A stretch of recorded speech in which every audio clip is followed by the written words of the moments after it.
नमस्कार दोस्तों, कैसे हैं आप सब लोग। स्वागत है आपका क्रैक जी के एग्ज़ाम पर। जैसा कि कंटिन्यू संविधान की तैयारी हो रही है और यदि आप भारत में किसी भी एग्ज़ाम की तैयारी कर रहे हैं, one day exam, state PSC exam या किसी भी राज्य में किसी स्पेशल पद के लिए और संविधान, पॉलिटी उसका भाग है, तो ये वीडियो आपके लिए बहुत ही महत्वपूर्ण होने वाला है। क्योंकि अभी तक हम लोगों ने भाग 1, भाग 2, भाग 3, भाग 4 क पढ़ लिया है और कल के वीडियो में हम लोगों ने भाग 5 देखा। राष्ट्रपति से जुड़े हुए जितने भी प्रश्न हैं, वो हम लोगों ने देखे हैं। यदि आप लोगों ने ये वीडियो नहीं देखा इससे पहले के वीडियो, तो आप हमारे चैनल पे जाके वीडियो को देख सकते हैं और प्लेलिस्ट को फॉलो करके पूरे संविधान की तैयारी कर सकते हैं। और हम फ्री हैंड रिटन ये नोट्स प्रोवाइड कर रहे हैं पीडीएफ के माध्यम से टेलीग्राम से। यदि आप हमारे टेलीग्राम से जुड़ना चाहते हैं तो टेलीग्राम के लिंक इसी वीडियो के डिस्क्रिप्शन में है। ठीक है, तो आइए हम लोग स्टार्ट करते हैं भाग 5 में। जी, मैं थोड़ा सा ये रिक्वेस्ट करूँगा कि जिन्होंने कल का वीडियो देखा है राष्ट्रपति से जुड़े हुए प्रश्नों, जो मेरा थंबनेल था उसको यदि आपने देखा है, तो उसको आप यदि आज ये वाला वीडियो देखेंगे, उसको देखने के बाद तब आपको समझ में आसानी से आएगा। और यदि आप नहीं देखे हैं तो मैं रिक्वेस्ट करूँगा पहले एक बार वो वीडियो देख लीजिए, उसके जस्ट बाद फिर इसको देखेंगे तो आपको क्वेश्चन आसानी से वो प्रश्न समझने का तरीका आपके दिमाग में आएगा। ओके, तो भाग 5 हम लोग स्टार्ट करते हैं। उसमें भी हम लोग जानते हैं कि भाग जो 5 में जो अनुच्छेद 52 से लेकर 151 तक राष्ट्रपति के बारे में कहता है और 152 से लेके 217 तक राज्यपाल के बारे में कहता है। तो हम आज की वीडियो में राष्ट्रपति और राज्यपाल को एक ही किस तरीके से हम अनुच्छेद याद करें कि राष्ट्रपति का भी अनुच्छेद याद हो जाए और राज्यपाल से संबंधित भी अनुच्छेद याद हो जाए, और राष्ट्रपति से क्या क्या पावर होती हैं, क्या क्या उसके महत्वपूर्ण डिसीजन होते हैं और क्या क्या उस पर ऑब्जेक्शन लगते हैं जिस पे राष्ट्रपति के प्रश्न आते हैं। ठीक है, देखिए जो अनुच्छेद जुड़े हैं वो तो आते ही हैं, प्लस सबसे मेन उसमें किस पे संबंधित वाद है या विवाद है, ये प्रश्न भी आजकल ट्रेंड में बहुत आ रहा है। तो पहले ये जानिए कि संघीय कार्यपालिका में कितने लोग होते हैं। संघीय कार्यपालिका के कितने भाग होते हैं, तो 5 भाग होते हैं। ठीक है, तो पहली बात तो ये आप जानिए कि संघीय कार्यपालिका के कितने भाग होते हैं, तो 5 भाग होते हैं। ठीक है, उसमें जो पहला होता है वो राष्ट्रपति, फिर उसके बाद उपराष्ट्रपति, देन प्रधानमंत्री, फिर कैबिनेट मंत्रिपरिषद, फिर अटॉर्नी जनरल ऑफ इंडिया। इसमें जो हेड होता है ये संघीय कार्यपालिका का कौन होता है, राष्ट्रपति होता है, जिसकी चुनाव कैसे होती है, एकल संक्रमणीय मत पद्धति से, जिसके बारे में हम लोगों ने कल डिटेल्ड उस वीडियो में देख लिया है। एकल संक्रमणीय मत पद्धति से राष्ट्रपति जी का चुनाव होता है। ठीक है, और इस कितने संघीय कार्यपालिका में भाग होते हैं, तो 5। ठीक है, अब हम लोग एक ट्रिक से देखते हैं कि किस तरीके से राज्यपाल और राष्ट्रपति को चुना जाए है। उससे संबंधित अनुच्छेद और चुनने वाले जो भी प्रश्न हैं, किसमें हम राष्ट्रपति चुनते हैं और किससे राज्यपाल की नियुक्ति होती है। तो देखिए बीच में एक लाइन है, राष्ट्रपति के जो अनुच्छेद हैं वो 52 से लेके इसमें 143 तक है, लाइन तक 161 है, फिर उसके बाद 72, 123, 143। तो एक तरफ हम लोग राष्ट्रपति देखेंगे, एक तरफ हम लोग राज्यपाल देखेंगे। ठीक है, तो जैसे अनुच्छेद 52 में कहा गया है कि भारत का राष्ट्रपति होगा, तो अनुच्छेद 153 में क्या कहा गया है कि एक राज्यपाल होगा, हर राज्य का राज्यपाल होगा। तो 52 में एक जोड़ेंगे तो 153 हो जाएगा। फिर 53, अनुच्छेद 53 कहता है कि संघ की कार्यपालिका की जो शक्ति है वो किस में होती है, राष्ट्रपति में होती है। ठीक है, तो उसी तरीके से 154 कहता है कि जो राज्य सरकार की शक्ति है वो किस में होती है, राज्य की विधायिका की शक्ति किस में होती है, राज्यपाल में निहित होती है। अनुच्छेद 54, राष्ट्रपति का निर्वाचन होता है, आप सब जानते हैं, परंतु राज्यपाल का निर्वाचन नहीं होता है। राज्यपाल का क्या होता है, राज्यपाल की नियुक्ति होती है। और कौन करता है ये, राष्ट्रपति करता है। किसके अनुमोदन से, तो प्रधानमंत्री के अनुमोदन से।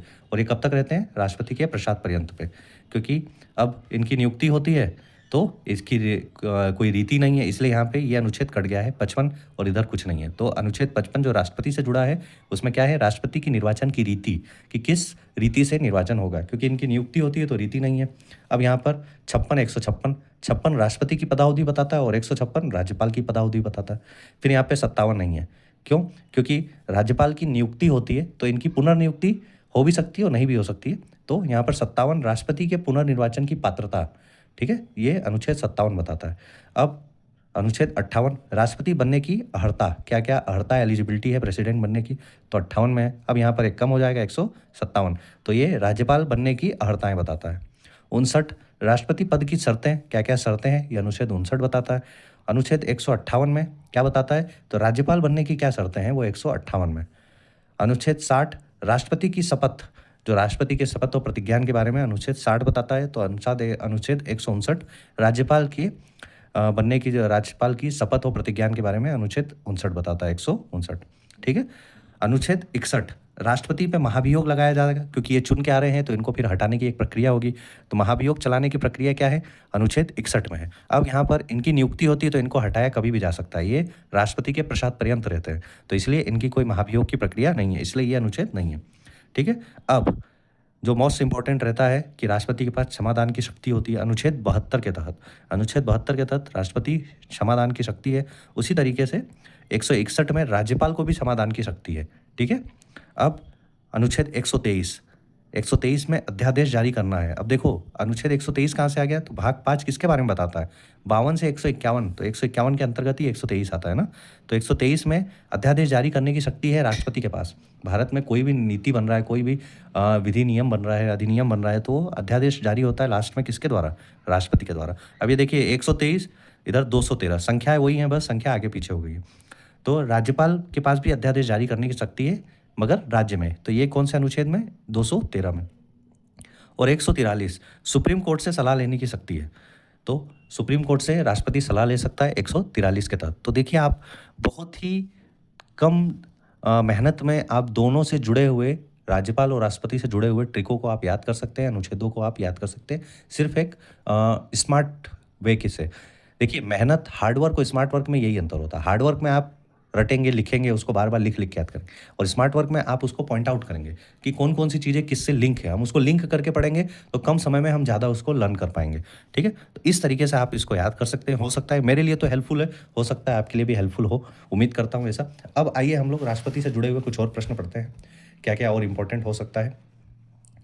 अब देखिए यहाँ पर, जैसे कल हम लोगों ने पढ़ा था कि राष्ट्रपति से जुड़ा महाभियोग, मतलब जो अनुच्छेद 61 है वो बताता है कि राष्ट्रपति पर महाभियोग चलाया जाएगा, परंतु क्यों चलाया जाएगा। तो उसमें साफ लिखा है कि राष्ट्रपति पे सिर्फ एक ही कारण से महाभियोग चलेगा, और वो कारण है संविधान का उल्लंघन।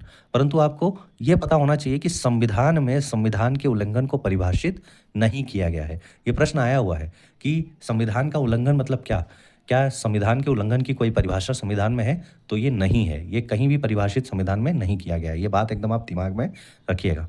राष्ट्रपति पर महाभियोग सिर्फ संविधान के उल्लंघन करने पर चलेगा। ठीक।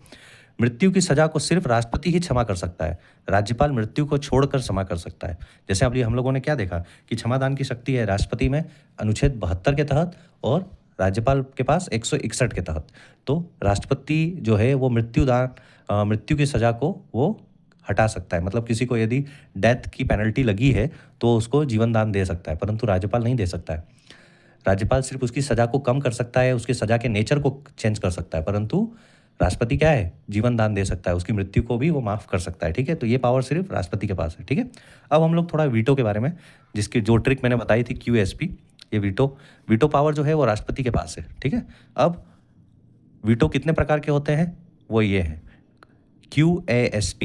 QASP के नाम से आप ये एक ट्रिक याद कर सकते हैं, QSP।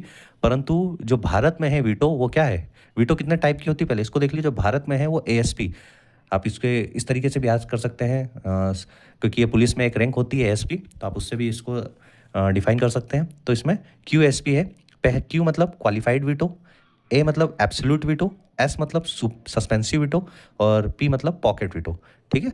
तो अब जो भारत में है, भारत में ओनली ASP है। ठीक है। देखिए यहाँ पे लिखा हूँ मैं, भारत में ओनली ASP है।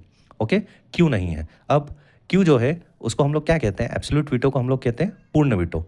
ठीक है।